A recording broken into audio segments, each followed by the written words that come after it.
Hi, my name is Christy and I'm a Palestinian Christian who was born in Bethlehem. Now the second Intifada started.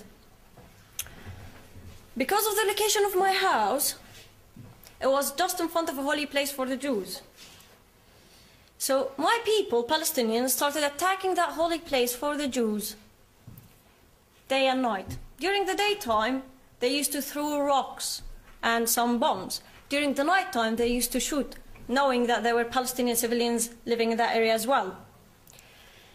What we've noticed during that period of time is that there were children throwing rocks and fighting as well as adults. So we had children being used as fighters.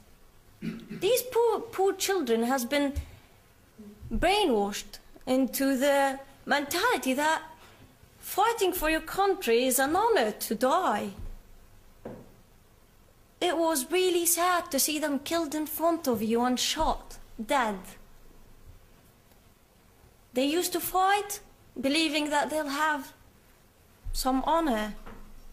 And what used to happen is that their families used to get benefits afterwards.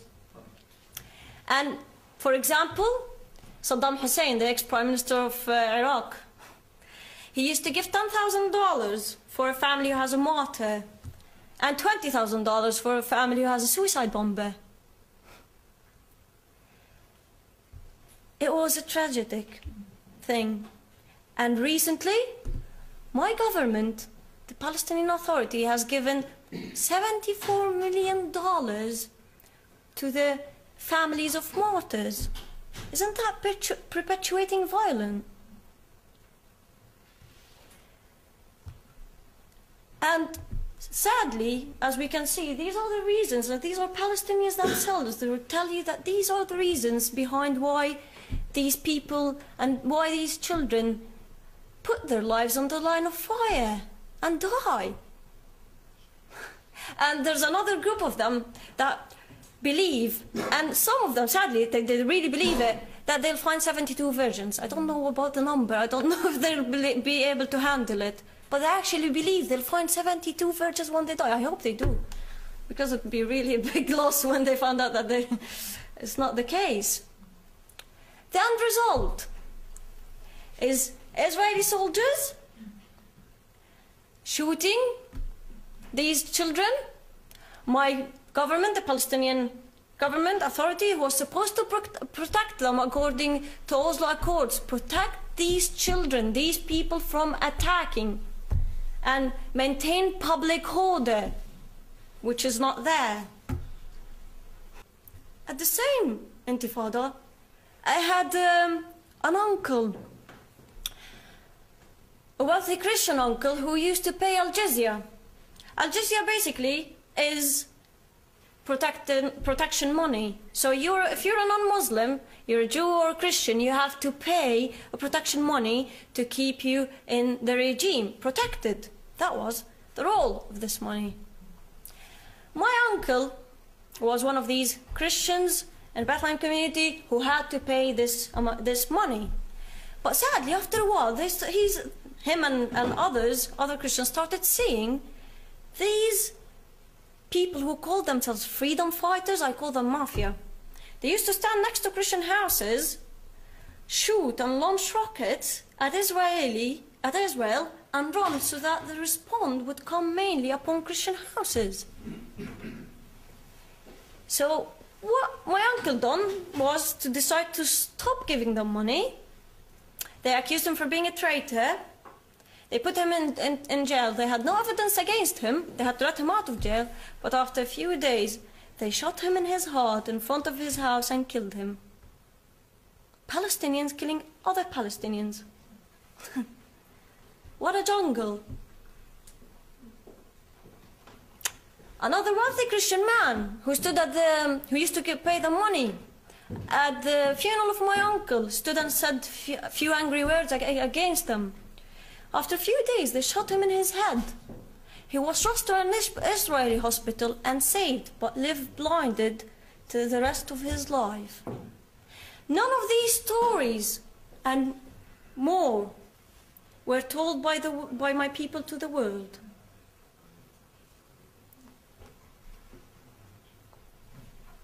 At the Intifada, the number of Christianity started decreasing big time, sadly. And I probably heard that so many people would tell you that the major factor is the Israeli occupation. Well, I believe in facts and statistics. If we look at the percent of Christianity in Bethlehem area, it was 81%. And after the Israeli occupation, it got into 85%. It actually increased. It decreased after the two intifadas and the rising of the PLO and the radical group Hamas. If the reason and the major factor is the Israeli occupation, why is it affecting the number of Christianity only? Hence our population growth is 2.2% annually. Ramallah now is 90%. It used to be 90% Christians, and now it's 95% Muslims. Bethlehem used to be the birthplace of Jesus Christ, used to be 81% and even 85%. And now it's 7%, and it's getting less.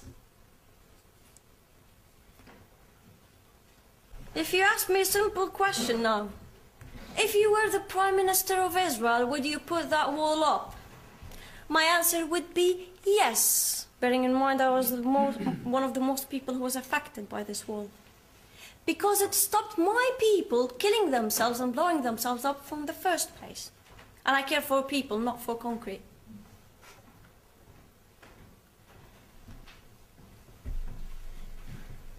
Afterwards, the second Intifada ended, and I decided to study law. I was a law student back home, and I was studying about international law, freedom of speech, human rights, yet at the same time I was learning about our legal system, which is a very interesting combination. It's mostly based on what we call al-urf, and al-urf is a combination of Sharia and tribal law. And the tribal law we have is based on what we call the Bedouin culture. Now, the values of the Bedouin culture are what we call the 3 Ws. Woman, wealth, war. When I learned this information, I stopped and I said, I want to take a step back and look at the bigger picture as an Arab. Sadly, my people, and I'm devastated to say that, if you look at the regime now and take the word women, men can get married to up to 4 women there. Wealth, I have a corrupt government having the financial benefit out of the situation. They're loaded with money, and my people are suffering. After learning the amount of money we've been given, I should be rich. Each Palestinian should be rich. Well, war, if we don't have an enemy to fight against, like Israel-Palestine conflict, in 2006 in Gaza, Fatah and Hamas fought against each other and killed each other. We'd fight against each other. Palestinians killing Palestinians. Tunisia, Algeria, Libya, Iraq, Lebanon, Syria, Egypt. My people have taken these values and expanded them and built on them. Our constitution is there, and it's a very good one, but it's never used because we have a corrupt government. Sabi Arkat, our senior negotiator, said, we have had killed Palestinians to establish one authority, one gun, and the rule of law. We invested time and effort. Well done, yeah. Well done. To kill Palestinians, our people. It's disgusting. Sadly, this affected my regime, my culture. There's no law, no order. One of the most things we face is honor killings. Women don't have rights there. In this market, this is a picture of a market where a woman has been beaten for 10 years by her husband, and after 10 years she had the courage to go to court and ask for divorce. After she's done that, her husband caught her in the market and slaughtered her. Women are treated as possessions there. Women, like you, like yourselves, you're not regarded as human beings. You don't have the freedom of speech or really the rights there. I can tell you so many stories about young women being killed by their own families for honor killings. It has increased in the year of 2013, 300% last year. 300%. The other problem that we face is theft of lands. So the wall has taken so much lands around Bethlehem area especially. But Palestinians are stealing other Palestinians' lands, especially Christian lands. I have 4 uncles who lost half of their lands by people from Hebron. Just like that. They went to court to ask for the rights. The judge sadly was from Hebron. And he said, I can't wait to see the 4 of you dead in the fridges. Our judges, by the way, work from 10 to 5 to 1 o'clock in 5 days a week only. They're really having a very good career. 3 hours a day. Now, how did I end up being in Britain? I was born in a Christian family. I didn't have really much faith. And what happened was,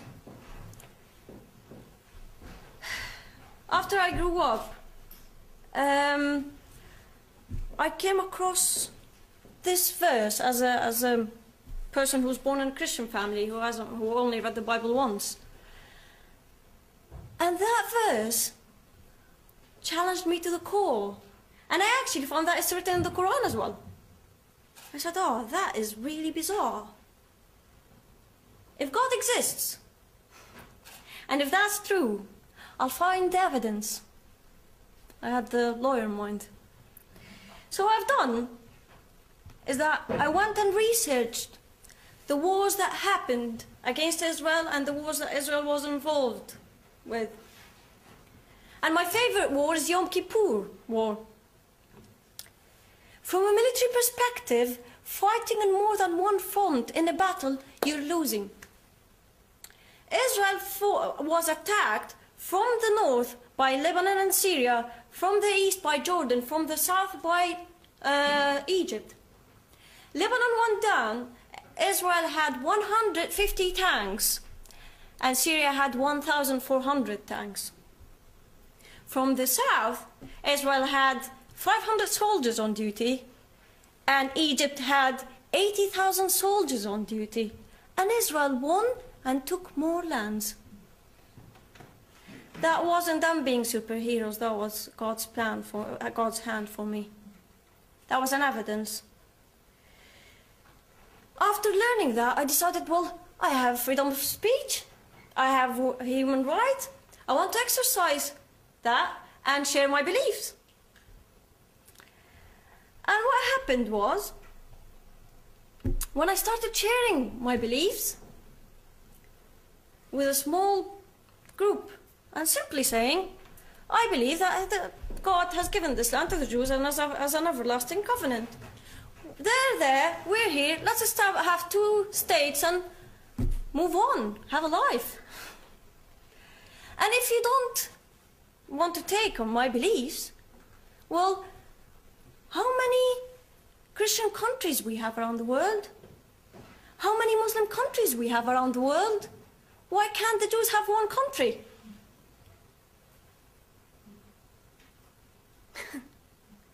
A very simple take. After I had the first gathering with my people around your age, after 24 hours, I had a phone call by one of my family members, and he asked to meet me. And the first thing he said when he met me was, I have a bullet. I have a gun. It's only a bullet. I'll put it in your head and end your life. You're playing with big fire here. You're gonna burn your family first before you burn yourself, and I was sent to stop you. After that, so I got threatened to be killed for sharing my beliefs and views. Well, Israel doesn't kill us or threaten us for sharing our views. Palestinians do. I was shocked. I was furious. I was angry. And then what happened was that I couldn't stop. I kept sharing my views. I'm a human being. I even went to Yad Vashem, the Holocaust Museum, to understand more about what happened to the Israelites. And when I put myself in their shoes, I was able to understand, not justify, understand why they have done and they're doing, why they are acting aggressively, why they're doing it in this way, because of what happened. There's always a reason why. And again, not justifying it, but they are being overprotective. Why? You suddenly understand why. Afterwards, I got persecuted. I was accused for being a traitor. It became dangerous for me to stay there. And I had to leave my country, and I went to Britain, and I was granted political asylum in 3 days, because the case was an open and shut case. And this is my story. Thank you so much.